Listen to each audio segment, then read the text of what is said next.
قطر میں مقیم پاکستانی ممتاز شیری دوحہ لکھتی ہیں کہ آج سے تقریباً 20 سال قبل انورادھا اپنے شوہر اور ایک بچی کے ساتھ ہندوستان سے قطر روزگار کے سلسلے میں منتقل ہوئی تھی۔ شوہر معمولی مکینک تھا۔ گھر کا نظام چلانے کے لیے انورادھا نے بھی قریبی کلینک میں بطور نرس ملازمت کر لی۔ ذاتی طور پر میری انورادھا سے کوئی دوستی نہیں تھی۔ کبھی اپنی یا بچوں کی بیماری کے سلسلے میں کلینک جانا ہوتا تو ملاقات ہو جاتی۔ اس گفتگو سے ہی مجھے اندازہ ہوتا تھا کہ وہ اسلام سے بہت متاثر ہے۔ جلد ہی سننے میں آیا کہ انورادھا اپنی دونوں بچیوں اور شوہر کے ساتھ مسلمان ہو گئی ہیں۔ ممتاز شیری مزید لکھتی ہیں کہ میرے میاں بتاتے تھے کہ اس کا شوہر بہت پابندی سے 5 وقت کی نماز ادا کرنے کے لیے باقاعدگی سے مسجد آتا ہے۔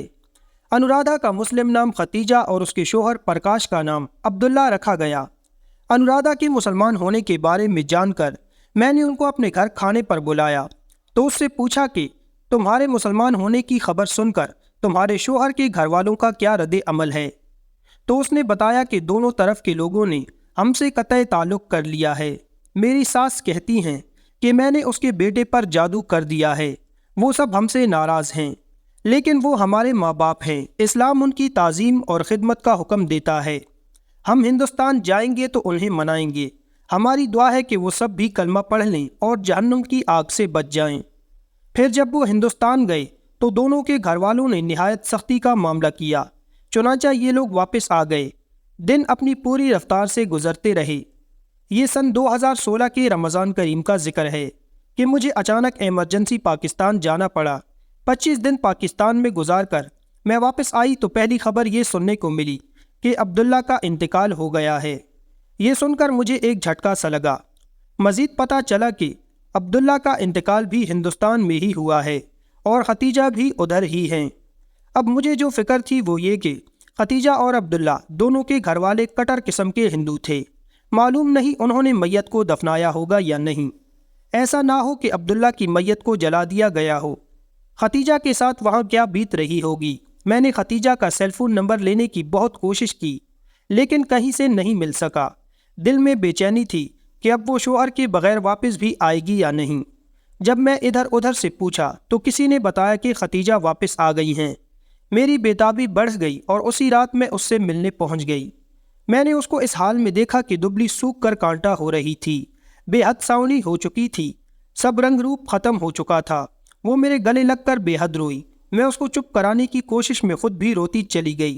بمشکل میں نے اس کو خاموش کرا کے اس کا ہاتھ تھام کر اسے تسلی دینے کی کوشش کرتے ہوئے پوچھا کہ ختیجہ یہ سب کچھ کیسے ہوا؟ اس نے اپنے آنسو صاف کیے اور بتانا شروع کیا کہ عبداللہ تقریباً 1 ماہ سے چپ چاپ رہنے لگا تھا۔ ہم ماں بیٹی لاؤنج میں ٹی وی دیکھتے تو وہ کمرے میں جا کر بیان سننے لگتا۔ قبول اسلام کے بعد وہ رات کو تہجد کا اہتمام کرنے لگا تھا، لیکن اب اس میں بہت کثرت آ چکی تھی۔ ایک دن اس نے ہم سے بولا کہ میں ہندوستان میں گھر کے قریب والے قبرستان کے لیے کچھ روپے بھیجنا چاہتا ہوں۔ وہ ابھی نیا بن رہا ہے، ہمارے دفن کا بھی ادھر ہی انتظام ہو جائے گا۔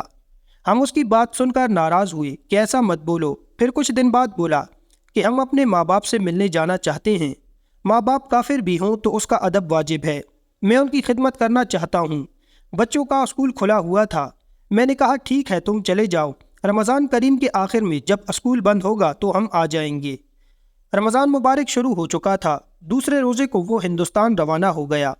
7ویں روزے کو ہمیں کسی نے فون کر کے بتایا کہ عبداللہ ہسپتال میں داخل ہے، اس کو پیٹ کا کینسر ہے اور وہ بھی بالکل آخری اسٹیج پر ہے۔ میں دونوں بچیوں کو لے کر ہندوستان چلی گئی۔ وہاں جا کر معلوم ہوا کہ ہندوستان آنے کے بعد عبداللہ کو پیٹ میں درد کی شکایت ہوئی۔ پہلے تو معمولی سمجھ کر نظر انداز کیا گیا، لیکن جب تکلیف بڑھی تو ٹیسٹ وغیرہ ہوا جس سے پتہ چلا پیٹ کا کینسر ہے۔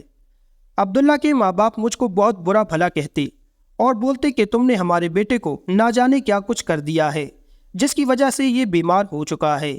میرے ماں باپ کا رویہ بھی اچھا نہیں تھا۔ سب ہمیں بولتے کہ تم اپنے پرانے مذہب پر آ جاؤ، معاذ اللہ بھگوان سب کچھ ٹھیک کر دے گا۔ تم نے بھگوان کو ناراض کیا ہے، اسی لیے اس مصیبت میں گرفتار ہوئے ہو۔ لیکن عبداللہ ان لوگوں کی ہر بات کو سختی سے رد کر دیتا اور انہیں بتاتا کہ دکھ بیماری شفا سب اسی ایک اللہ کریم کے ہاتھ میں ہے، وہی ہمیں بیمار کرتا ہے اور وہی شفا دیتا ہے۔ اس کی مرضی اور علم کے بغیر درخت سے ایک پتا بھی نہیں گرتا۔ عبداللہ نے انتقال سے 3 دن پہلے ہم سے پوچھا کہ رمضان کریم کی 27ویں شب کب ہے؟ میں نے بولا کہ جمعہ کو ہے۔ وہ بولا اچھا جمعہ کو تو ہم نہائیں گے۔ اس دوران عبداللہ کو طبیعت کی زیادہ خرابی کے باعث ICU میں داخل کر دیا گیا۔ جب درد زیادہ ہوتا تو اس پر بے ہوشی طاری ہو جاتی، لیکن اس حال میں بھی وہ اپنی نمازیں لیٹے لیٹے ہی اشاروں سے پوری پڑھا کرتے تھے۔ جمعرات 26ویں رمضان المبارک کو مغرب کی اذان سے پہلے ہم ہسپتال گئے۔ روزہ ہم نے ہسپتال میں ہی کھولا۔ اس کو اس سال کے روزوں کی قضا ہو جانے کا بہت دکھ تھا۔ عبداللہ نے مجھ سے کہا کہ میرے روزوں کا فدیہ ضرور ادا کر دینا۔ پھر وہ مجھ سے بولا کہ مجھ کو اٹھا کر وضو کرا دو، میں نماز پڑھنا چاہتا ہوں۔ اگر میں نماز کے دوران میں سو جاؤں تو مجھ کو جگا دینا تاکہ نماز پوری کر لوں۔ اپنا اور بچوں کا خیال رکھنا، اسلام کسی قیمت پر بھی نہیں چھوڑنا۔ یہ کہہ کر انہوں نے نماز کی نیت باندھ لی۔ ابھی سورۃ فاتحہ ہی پڑھی تھی کہ غشی آ گئی۔ میں نے ہلایا تو پھر نیت کی پڑھتے پڑھتے ہی چہرہ پرسکون ہو گیا اور مجھ کو لگا کہ پھر سو گئے ہیں۔ میں نے انہیں ہلایا تو کوئی جواب نہیں آیا۔ ہم نے بھاگ کر ڈاکٹر کو بلایا۔ اس نے آ کر چیک کیا اور انتقال کی خبر دے دی۔ یہ خبر سنتے ہی مجھ پر قیامت ٹوٹ پڑی۔ عبداللہ کے گھر والے آ کر میت کو لے گئے۔ انہوں نے یہ کہا کہ یہ ہندو تھا، لہٰذا ہم اس کی چتا تیار کریں گے اور اس کو جلایا جائے گا۔ میں نے رو رو کر کہا کہ یہ مسلمان ہے، لیکن سسرال والے اور میرا بھائی سب نے مل کر مجھ پر بہت تشدد کیا اور میری دونوں بیٹیوں سمیت مجھے کمرے میں بند کر کے تالا لگا دیا۔ ہم صرف اللہ کریم سے مدد مانگ رہے تھے کہ اچانک میری بیٹی نے مجھے موبائل دیا کہ یہ میرے پاس رہ گیا تھا۔ ہمارے ذہن میں خیال آیا کہ ہم کسی کو مدد کے لیے بلاتے ہیں۔ ہم نے قریبی مسجد کے امام صاحب، جن کا نمبر مجھ کو یاد تھا، ان کو فون کیا اور سارا واقعہ بتا کر ان سے مدد چاہی۔ وہ کہنے لگے کہ بیٹی ہم سب تیار بیٹھے ہیں، لیکن اگر ہم ایسے آ گئے تو ہندو مسلم فساد ہو جائے گا۔ میں تم کو ایک نمبر دیتا ہوں، یہ پولیس کے DSP کا نمبر ہے، تم فون کر کے ان کو ساری صورتحال بتاؤ اور اگر آنے کے لیے بولو اور گھر آنے کے لیے بولو، پھر پیچھے ہم سب بھی آ جائیں گے۔ میں نے اس نمبر پر فون کیا اور سب کچھ بتایا۔ کچھ ہی لمحوں میں پولیس گھر آ گئی۔ اس وقت تک عبداللہ کی چتا کو جلانے کے لیے ساری تیاری مکمل ہو چکی تھی۔ پولیس نے مجھے کمرے سے باہر نکالا۔ اس وقت تک امام صاحب بھی مسلم لڑکوں کے ساتھ پہنچ گئے۔